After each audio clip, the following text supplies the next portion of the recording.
સ્વાગત છે આજના આપણા ડીપ ડાઇવ સેશનમાં. આમ આજે આપણે જે વિષય પર વાત કરવાના છે ને તે આપણા રોજબરોજના જીવનમાં જોવા મળતી પણ ભાગ્યે જ સમજાતી એક અદ્ભુત એન્જિનિયરિંગ કમાલ છે. બિલકુલ. અને આજનો વિષય ખરેખર બહુ જ રસપ્રદ છે. હા, આપણી પાસે આજે થર્મલ એન્જિનિયરિંગ સ્ટડી નોટ્સ છે, ખાસ કરીને કુલિંગ ટાવર્સ વિશે. આપણે એક ડિપ્લોમા એન્જિનિયરિંગ કોલેજના વિડિયો કોર્સ માટે આ કન્ટેન્ટને સ્લાઇડ બાય સ્લાઇડ સમજવાના છીએ. સાચી વાત છે. આ સ્ત્રોતો ભલે એન્જિનિયરિંગના વિદ્યાર્થીઓ માટે કોન્સેપ્ટ ક્લિયર કરવા અને પરીક્ષાની 100% તૈયારી માટે બનાવવામાં આવ્યા હોય, પણ તેમાં છુપાયેલું વિજ્ઞાન કોઈ પણ જિજ્ઞાસુ મગજ માટે ખરેખર રોમાંચક છે. એટલે આજના સેશનનું મિશન જ એ છે કે મોટા ઉદ્યોગો અને પાવર પ્લાન્ટ્સમાં ગરમ પાણીને ઠંડુ પાડવા પાછળનું અસલી વિજ્ઞાન શું છે તે આપણે સ્લાઇડ બાય સ્લાઇડ ડીકોડ કરીએ. કારણ કે વિચારો, જો આ પાવર પ્લાન્ટ્સ પોતાના ગરમ પાણીને ઠંડુ ન પાડી શકે તો આખું પાવર ગ્રીડ જ ઠપ થઈ જાય. બરાબર. આપણે હાઈવે પરથી પસાર થતી વખતે પેલા વિશાળ સિમેન્ટના ટાવર્સ જોઈએ છીએ ને, જેમાંથી સફેદ વાદળો નીકળતા હોય છે. હા, મોટાભાગના લોકોને એવું જ લાગે છે કે તે પ્રદૂષણ છે. એક્ઝેક્ટલી. હું પણ પહેલા એવું જ વિચારતી હતી. પણ એ ખરેખર કેવી રીતે કામ કરે છે, ચાલો આને સમજીએ. સ્લાઇડ 1 તો આપણો ટાઇટલ છે, તો ચાલો સીધા સ્લાઇડ 2 પર જઈએ. જુઓ, સ્લાઇડ 2 આપણને કુલિંગની જરૂરિયાત અને જૂની રીત વિરુદ્ધ નવી રીત સમજાવે છે. આ માત્ર લોખંડ અને સિમેન્ટના મશીનોની વાત નથી. આમાં કુદરતના મૂળભૂત નિયમો સંકળાયેલા છે. સ્લાઇડ પ્રમાણે પહેલાના સમયમાં ફેક્ટરીઓમાં કુલિંગ પોન્ડ્સ એટલે કે મોટા તળાવોનો ઉપયોગ થતો હતો. હા, અને હવે કલ્પના કરો કે એક વિશાળ ફેક્ટરી છે અને તેની બાજુમાં એક મોટું ગરમ પાણીનું તળાવ છે. આમાં બે બહુ મોટી સમસ્યાઓ હતી. એક તો જગ્યાની સમસ્યા, ખરું ને? બિલકુલ. આ તળાવ એકદમ વિશાળ જગ્યા રોકતા હતા. કોઈ શહેરની વચ્ચે ફેક્ટરી હોય તો ત્યાં આટલું મોટું તળાવ ક્યાંથી લાવવું? અને બીજું, પ્રક્રિયા બહુ ધીમી હતી. હા, પાણી ઠંડુ થવાની પ્રક્રિયા અત્યંત ધીમી હતી. એટલે આ સમસ્યાના આધુનિક ઉકેલ તરીકે કુલિંગ ટોવરનો જન્મ થયો. જે આપણે સ્લાઇડ્સ 2 માં સ્પષ્ટ જોઈ શકીએ છીએ કે કુલિંગ ટોવર્સ એકદમ ઓછી જગ્યા રોકે છે અને ખૂબ જ ઝડપથી કુલિંગ આપે છે. એટલે કન્ડેન્સરમાંથી આવતા ઉકળતા ગરમ પાણીને વાતાવરણની હવાનો ઉપયોગ કરીને ફરીથી ઠંડુ પાડવામાં આવે છે, જેથી તેનો ફરીથી ઉપયોગ કરી શકાય. બરાબર. અને આ પ્રક્રિયા પાછળનું જે મુખ્ય વિજ્ઞાન છે તે આપણી સ્લાઇડ 3માં છે. બાષ્પીભવનનો જાદુ, એટલે કે ઇવેપોરેશન. અચ્છા, તો સ્લાઇડ 3 પ્રમાણે કુલિંગનું આખું રહસ્ય બાષ્પીભવન છે. આને જો સાદી ભાષામાં સમજવું હોય તો કેવી રીતે સમજાવી શકાય? જુઓ, જ્યારે ઉનાળાની સખત ગરમીમાં આપણને પરસેવો થાય છે અને અચાનક પવનની એક લહેરખી આવે, ત્યારે આપણને એકદમ ઠંડકનો અનુભવ થાય છે. આવું કેમ થાય છે? કારણ કે પવન પરસેવાને સૂકવી નાખે છે. એક્ઝેક્ટલી. પવન આપણા શરીર પરના પરસેવાનું બાષ્પીભવન કરે છે અને આ પ્રક્રિયામાં તે આપણા શરીરની ગરમી પોતાની સાથે ખેંચી જાય છે. કુલિંગ ટોવર પણ બરાબર આ જ સિદ્ધાંત પર કામ કરે છે. અને આ જ બાષ્પીભવન બાકીના 97થી 98% પાણીને એકદમ ઠંડુ પાડી દેશે. વાહ, આ પરસેવાનું ઉદાહરણ બહુ જ સચોટ છે. હવે સ્લાઇડ 3 માં એક વોટર ઇક્વેશન આપેલું છે. જો આપણે આને મોટા ચિત્ર સાથે જોડીએ તો સમીકરણ કંઈક આવું છે: ગરમ પાણી માઇનસ હવામાં ઉડી જતું પાણી બરાબર ઠંડુ પાણી plus makeup water. Makeup water. હવે આ મેકઅપ વોટર શબ્દ સાંભળીને તો કોઈને પણ એમ જ લાગે કે આ વળી પાણીનો કેવો શૃંગાર. શું આ કોઈ કોસ્મેટિક પ્રક્રિયા છે? ના ના, આ નામ સાંભળવામાં થોડું રમૂજી લાગે છે, પણ તેનું કામ બિલકુલ વૈજ્ઞાનિક છે. મેકઅપ વોટર એટલે કોઈ બ્યુટી પ્રોડક્ટ નહીં, પણ જે પાણી બાષ્પીભવનને કારણે વરાળ બનીને હવામાં ઉડી ગયું છે ને, એની ભરપાઈ કરવા માટેનું પાણી. બિલકુલ તેટલી જ માત્રાનું નવું પાણી બહારથી ઉમેરવામાં આવે છે, જેથી સિસ્ટમમાં પાણીનું પ્રમાણ જળવાઈ રહે. આ એક્સ્ટ્રા પાણીને ટેકનિકલ ભાષામાં મેકઅપ વોટર કહે છે. સમજાઈ ગયું. હવે ચાલો સ્લાઇડ 4 પર જઈએ. આ સ્લાઇડ એક્ઝામ માટે બહુ મહત્વની છે, કારણ કે આમાં કુલિંગ રેટ પર અસર કરતા 5 પરિબળો આપેલા છે. હા, આ 5 પરિબળો નક્કી કરે છે કે કુલિંગ કેટલી ઝડપથી થશે. પહેલું પરિબળ છે પાણીની સપાટીનું ક્ષેત્રફળ. આ ક્ષેત્રફળ વધારવાની વાત જરા રસપ્રદ છે. એટલે કે જો આપણે 1 ડોલ ભરીને ગરમ પાણી સીધું જ જમીન પર ઢોળી દઈએ તો તે જલ્દી ઠંડુ નહીં થાય. પણ જો એ જ પાણીને શાવર દ્વારા નાના નાના અસંખ્ય ટીપાઓમાં પાડીએ તો દરેક ટીપાને હવાનો સંપર્ક મળશે, એટલે કે પાણી જેટલું વધુ વિભાજિત થશે, સપાટીનો વિસ્તાર એટલો જ મોટો થશે અને કુલિંગ વધુ સારું મળશે. શાવરનો સિદ્ધાંત જ અહીં કામ કરે છે. સાચી વાત છે. બીજું પરિબળ સ્લાઇડમાં છે સંપર્કનો સમય, ટાઈમ ઓફ કોન્ટેક્ટ. હા, પાણી અને હવા એકબીજાના સંપર્કમાં કેટલો સમય રહે છે તે બહુ અગત્યનું છે. જો પાણી બહુ ઝડપથી નીચે પડી જાય તો હવાને ગરમી ખેંચવાનો સમય જ નહીં મળે. એટલે પાણી ધીમે ધીમે નીચે પડે તેવું સ્ટ્રક્ચર હોવું જોઈએ. ત્રીજું પરિબળ છે હવાનો વેગ. આ તો સિમ્પલ છે. જેમ પવન ઝડપી હોય તેમ કપડાં જલ્દી સુકાય છે, તેમ હવા જેટલી ઝડપથી પસાર થાય કુલિંગ એટલું ઝડપી બને. બરાબર. પણ ચોથું પરિબળ થોડું ટેકનિકલ છે. હા, સ્લાઇડમાં લખ્યું છે રિલેટિવ હ્યુમિડિટી અને WBTનો તફાવત. અસરકારક કુલિંગ માટે વાતાવરણમાં ઓછી હ્યુમિડિટી હોવી જરૂરી છે. પણ આ WBT એટલે શું? જો કોઈ વિદ્યાર્થી આ વિડિયો જોઈ રહ્યો હોય તો તેને આ WBTનો અર્થ કેવી રીતે સમજાવશો? આ એક બહુ જ સારો પ્રશ્ન છે. WBT એટલે વેટ બલ્બ ટેમ્પરેચર. અને સાદી ભાષામાં સમજીએ તો ધારો કે તમે એક થર્મોમીટર લો છો અને તેના નીચેના ભાગે એક ભીનું કાપડ લપેટી દો છો. ઓકે. હવે જો તમે તેની પર પવન નાખશો તો કાપડમાં રહેલું પાણી બાષ્પીભવન થશે અને થર્મોમીટરનું તાપમાન નીચે જશે. પાણીના બાષ્પીભવનથી તાપમાન જેટલું સૌથી નીચું જઈ શકે તે લઘુત્તમ તાપમાનને વેટ બલ્બ ટેમ્પરેચર કહેવાય છે. અચ્છા. એટલે જો હવામાં પહેલેથી જ ભેજ વધારે હોય, દાખલા તરીકે ચોમાસામાં. હા, ચોમાસામાં હવામાં નવું પાણી સમાવવાની ક્ષમતા રહેતી નથી. તેથી બાષ્પીભવન ધીમું પડી જાય છે. એટલે કુલિંગ ટાવર ચોમાસા કરતાં સૂકા અને ગરમ ઉનાળામાં વધુ સારી રીતે કામ કરી શકે છે. બિલકુલ. કારણ કે સૂકી હવામાં વેટ બલ્બ ટેમ્પરેચર નીચું હોય છે અને તે વધુ પાણીનું બાષ્પીભવન કરી શકે છે. આ બહુ જબરદસ્ત સમજૂતી છે. એટલે જ ઉનાળામાં સૂકો પવન વાતો હોય ત્યારે પરસેવો જલ્દી સુકાય છે અને વધુ ઠંડક લાગે છે. અને પાંચમું પરિબળ છે પાણી અને હવાની દિશા. તે બંને એકબીજાની સામસામે છે કે સમાંતર, તેના પર કાર્યક્ષમતા આધાર રાખે છે. હા, અને આ બધી જ ગણતરીઓ એન્જિનિયર્સને નક્કી કરવામાં મદદ કરે છે કે ક્યાં કેવો ટાવર બનાવવો. જે આપણને સ્લાઇડ 5 પર લઈ જાય છે, વર્ગીકરણ. બરાબર. સ્લાઇડ 5માં કુલિંગ ટાવર્સને બે મુખ્ય કેટેગરીમાં વહેંચવામાં આવ્યા છે: નેચરલ ડ્રાફ્ટ અને મિકેનિકલ ડ્રાફ્ટ. નેચરલ ડ્રાફ્ટ એટલે એવા ટાવર્સ જે સંપૂર્ણપણે કુદરતી હવા પર ચાલે છે. તેમાં કોઈ પંખા કે મોટર હોતા નથી. અને મિકેનિકલ ડ્રાફ્ટ એટલે જેમાં મોટા પંખાઓનો ઉપયોગ કરીને કૃત્રિમ રીતે હવા ખેંચવામાં આવે છે. સ્લાઇડ 5માં નેચરલ ડ્રાફ્ટના પણ બે પ્રકાર છે: સ્પ્રે ટાઇપ અને packed type. Spray field tower પંખા વગર કુદરતી હવા પર ચાલે છે, પણ તે પવનની દિશા પર સંપૂર્ણ આધારિત હોવાથી પાણીનો બગાડ વધુ થાય છે. અને પેક્ડ ટાઇપમાં પેકિંગ્સ ઉમેરવાથી હીટ ટ્રાન્સફર વધે છે. પણ તેને વધુ ઊંચાઈ અને મજબૂત એન્કરિંગની જરૂર પડે છે, તેથી તે હાલમાં ભાગ્યે જ વપરાય છે, ખરું ને? હા, એનો ઉપયોગ હવે ઓછો થાય છે.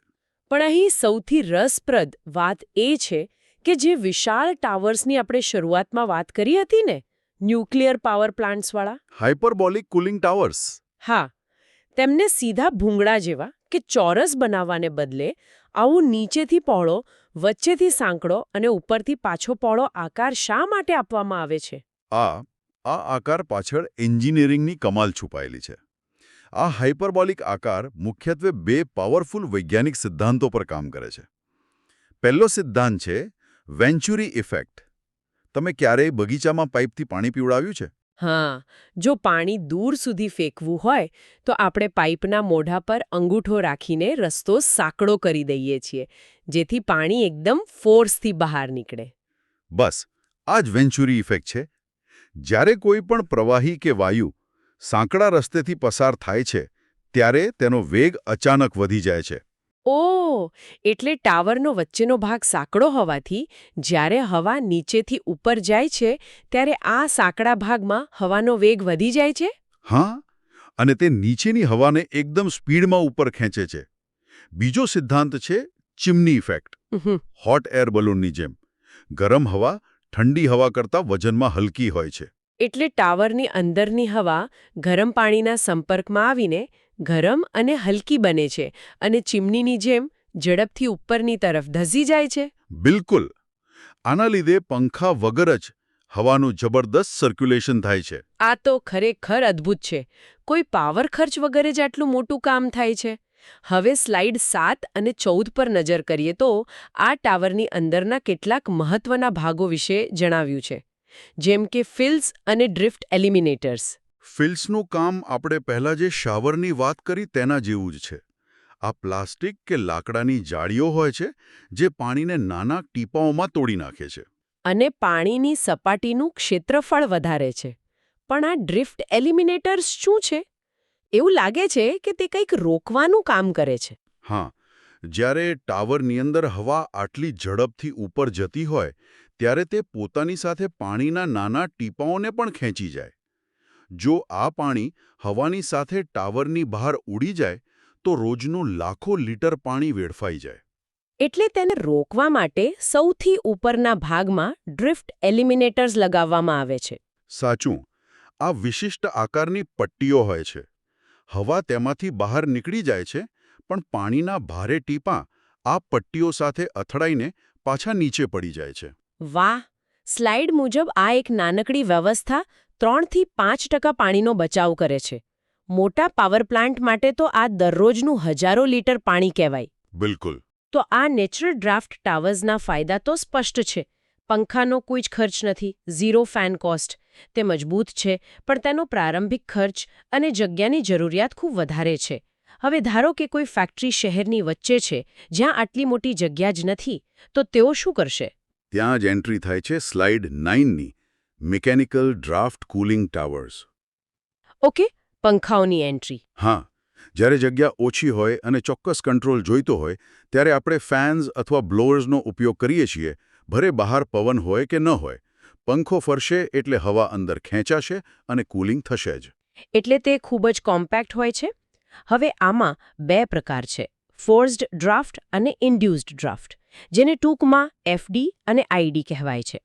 સ્લાઇડ પ્રમાણે ફોર્સ્ડ ડ્રાફ્ટ ટાવરમાં પંખો એકદમ નીચેની બાજુએ હોય છે. હા, પંખો તળિયે હોય છે અને તે બહારની હવાને ખેંચીને ટાવરની અંદર ધકેલે છે. આના ફાયદા એ છે કે પંખો જમીન પર હોવાથી વાઇબ્રેશન ઓછું રહે છે અને મેન્ટેનન્સ સરળ રહે છે. પણ આનાથી એક મહત્વનો પ્રશ્ન ઊભો થાય છે. હા, આ ડિઝાઇનમાં એક બહુ મોટી ખામી છે. જો પંખો નીચે છે અને તે હવાને ઉપર ધકેલે છે, તો ટાવરની ટોચ પરથી જે ગરમ હવા બહાર નીકળે છે તે પાછી નીચેની તરફ આવે તો શું થાય? આપણો પંખો તો નીચે જ છે. તમે બરાબર નબળી કડી પકડી લીધી. આ સમસ્યાને ટેકનિકલ ભાષામાં રીસર્ક્યુલેશનનો ભય કહેવાય છે. પંખો નીચે હોવાથી તે ઉપરથી નીચે આવતી ગરમ હવાને પાછી ખેંચી લે છે. ઓહ, એટલે જે ગરમીને આપણે બહાર કાઢવા માંગીએ છીએ તે જ ગરમી પાછી સિસ્ટમમાં પ્રવેશે છે. સ્લાઇડ મુજબ આ રીસર્ક્યુલેશનને કારણે કાર્યક્ષમતા 20% જેટલી ઘટી શકે છે. હા, 20%નો ઘટાડો. આ સમસ્યાનો ઉકેલ છે ઇન્ડ્યુસ્ડ ડ્રાફ્ટ ટાવર અથવા ID ટાવર.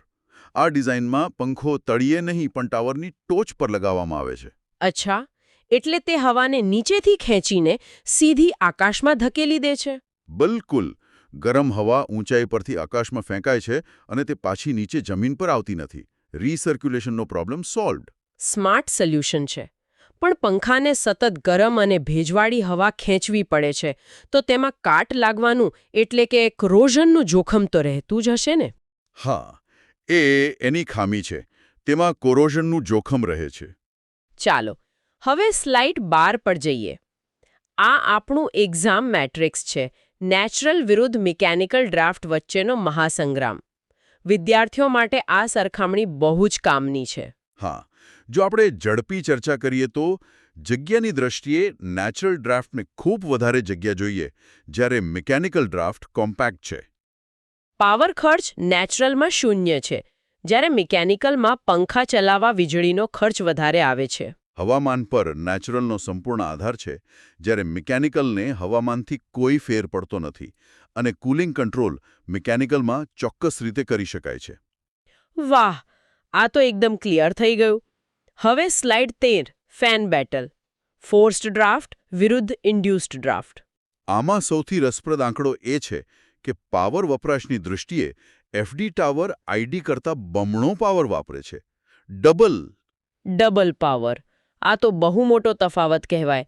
બંનેમાં હવાને જ તો હેરફેર કરવાની છે, તો નીચે રહેલો પંખો ડબલ પાવર કેમ વાપરે છે? આની પાછળ એરોડાયનેમિક્સ કામ કરે છે. તમે એક દોરી લો અને તેને પાછળથી ધક્કો મારવાનો પ્રયાસ કરો. શું થશે? દોરી વળી જશે, આગળ નહીં વધે. બરાબર. પણ જો તમે એ જ દોરીને આગળથી ખેંચશો તો તે એકદમ સીધી અને સરળતાથી આવશે. એફડી ટાવરમાં પંખો હવાને બંધ જગ્યામાં ધક્કો મારે છે. આનાથી હવાનું ઘર્ષણ વધે છે અને ઊર્જા વેડફાય છે. જ્યારે આઈડી ટાવરમાં પંખો હવાને ખેંચે છે, એટલે ખેંચાતી હવા સીધી ગતિએ આગળ વધે છે. મોટર પર લોડ ઓછો પડે છે અને પાવર અડધો જ વપરાય છે. આ દોરીવાળું ઉદાહરણ અદ્ભુત હતું. હા, આ કોન્સેપ્ટ સમજવા માટે બેસ્ટ છે.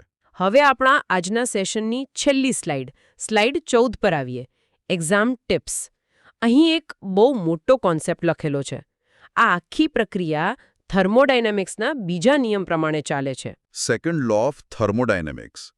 આ નિયમ સમજાવે છે કે ગરમી હંમેશા ઊંચા તાપમાનથી નીચા તાપમાન તરફ કુદરતી રીતે વહે છે. ખરેખર આ એક આહા મોમેન્ટ છે આપણા માટે. કુલિંગ ટાવર કન્ડેન્સરની ગરમીને વાતાવરણમાં મુક્ત કરે છે. અત્યાર સુધી આપણે ખાલી પાણી ઠંડુ થવાની વાત કરતા હતા, પણ હકીકતમાં આખું વિજ્ઞાન ગરમીની આપ-લે પર ચાલે છે. સાચી વાત.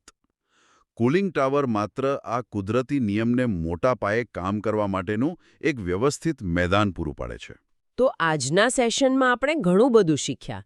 જૂના કુલિંગ તળાવોથી લઈને વિશાળ હાઇપરબોલિક ટાવર્સ અને પંખાવાળા આધુનિક ટાવર સુધીની સફર. આપણે બાષ્પીભવનનો જાદુ, મેકઅપ વોટર અને પંખાઓની ભૂમિકા સમજી. હા, અને એક્ઝામ મેટ્રિક્સ દ્વારા બંને ટાવર્સની સરખામણી પણ કરી. તો આ બધાનો અર્થ શું છે? આનો સીધો અર્થ એ છે કે જ્યારે પણ હવે આપણે કોઈ ફેક્ટરી કે પાવર પ્લાન્ટમાંથી વરાળ નીકળતી જોઈશું, ત્યારે આપણને ખબર હશે કે અંદર હવા, પાણી અને થર્મોડાયનામિક્સનો કેવો અદ્ભુત ખેલ ચાલી રહ્યો છે. ચોક્કસ. પણ જતાં જતાં એક વિચારવા જેવો પ્રશ્ન મૂકવા માંગુ છું. હા, પ્લીઝ. આજે આપણે જોયું કે કુલિંગ ટાવર્સમાં બાષ્પીભવન દ્વારા દરરોજ લાખો લીટર પાણી ઉડી જાય છે. ભવિષ્યમાં જ્યારે વિશ્વમાં પીવાના પાણીની અછત વધશે, ત્યારે શું આપણા એન્જિનિયર્સ એવા કુલિંગ ટાવર્સ બનાવી શકશે જે પાણીના એક પણ ટીપાનો બગાડ કર્યા વિના આટલી વિશાળ માત્રામાં ગરમીને કંટ્રોલ કરી શકે? શું વોટરલેસ કુલિંગ ટાવર્સ ભવિષ્યની જરૂરિયાત બનશે? આ ખરેખર એક એવો પ્રશ્ન છે જે કોઈ પણ એન્જિનિયર કે વિદ્યાર્થીને રિસર્ચ કરવા માટે પ્રેરી શકે છે. નવી ટેકનોલોજી જ આપણને આવા સોલ્યુશન્સ તરફ લઈ જશે. આજના આ ડીપ ડાઇવમાં આટલું જ. આશા છે કે આ સ્લાઇડ બાય સ્લાઇડ ચર્ચાથી કોન્સેપ્ટ એકદમ ક્લિયર થઈ ગયા હશે. આ વિચાર સાથે આજના સેશનને અહીં સમાપ્ત કરીએ છીએ. જિજ્ઞાસા